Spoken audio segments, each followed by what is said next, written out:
Nasa 500,000 pesos na kantidad ni mga substandard na produktong nakumpiskar kan Department of Trade and Industry pinagraraot sa Legazpi City. Mga establishmentong nagpapabakal ni mga substandard na produkto pigpapamulta. Si Don Jimenez para sa detalye. Saro-sarong pinutol nin acetylene. Pinasaan nin mga maso. Asin pinaagihan nin rolled roller o pison.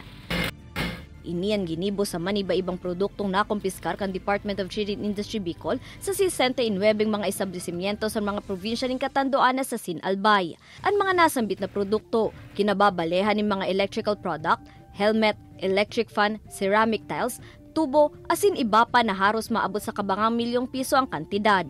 Sigun sa DTI, pigkumpiskar ang mga nasambit na produkto, huli tadayan mga ini nagsusunod sa Product Standard Law sa irarom kan Bureau of Philippine Standards kan DTI. Buot sabihon, mga substandard ang mga ini asin delikado para sa mga magamit. Aminado man ang pirang negosyante na dakula na lulugi sa inda, huli sa mga substandard na product na pinapabakal sa mga merkado o tindahan.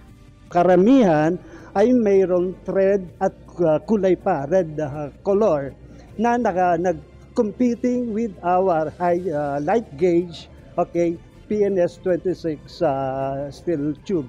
Hindi siya pwedeng gamitin para sa pantubig. Delikado sa kalusugan ng tao.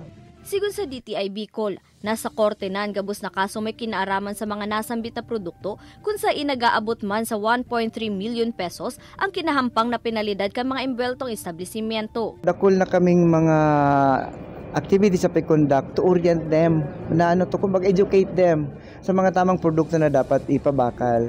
Pero sad to say that along the way, may mga nakukuha pa kitang mga araw kayo ng mga substandard.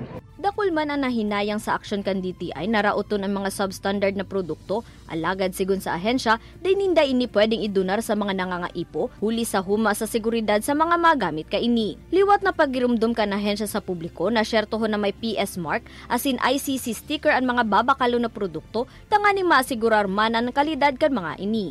Ini si Don Jimenez, Balitang Bicolandia.